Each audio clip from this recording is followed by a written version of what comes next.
భారత రాజ్యాంగం ఏర్పడి 75 సంవత్సరాలు పూర్తి చేసుకున్న సందర్భంగా నర్సరావుపేటలో ప్రజా సంఘాల ఆధ్వర్యంలో రాజ్యాంగ నిర్మాత అంబేద్కర్ విగ్రహానికి పూలమాలలు వేసి నివాళులర్పించారు. ప్రతి పౌరునికి రాజ్యాంగం కల్పించిన హక్కులు అందేలాగా ప్రభుత్వాలు పనిచేయాలని ప్రజా సంఘాలు కోరాయి.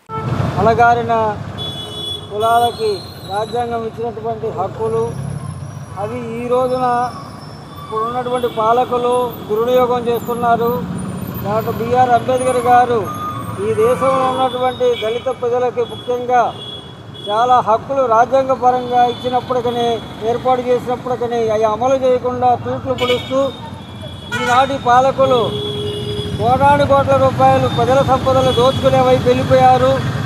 ఈ రోజున కనీసం సాగర్ బాబు లాంటి వాళ్ళు విద్యుత్ ప్రమాదానికి లోనయ్యి 74 రోజుల నుంచి నగరికల్లి మండలం చేజర్లలో నిరవధిక ఆందోళన చేస్తున్న ఏ ఒక్క పాలకుడు కూడా పట్టించుకోలేని పరిస్థితి. ఇక్కడ రాజకీయ నాయకులు ఉన్నారు, ఎమ్మెల్యేలు ఉన్నారు, ఎంపీలు ఉన్నారు. కానీ ఒక దళిత యువకుడు తనకు అన్యాయం జరిగింది, కాళ్ళు చేతులు కోల్పోయాను, మంచానికి పరిమితమయ్యాను, 1, 2 అన్ని మంచంలోనే జీవన మరణ పోరాటం చేస్తున్నాడు, 2 కిడ్నీలు కోల్పోయి. దీనికి కారణం విద్యుత్ శాఖ అధికారుల నిర్లక్ష్యం.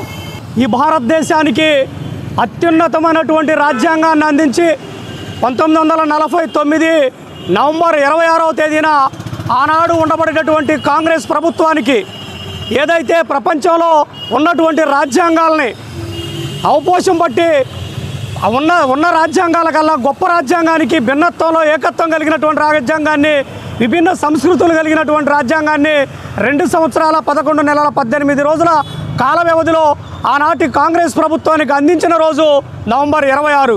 నేటికి 75 సంవత్సరాలు గడిచి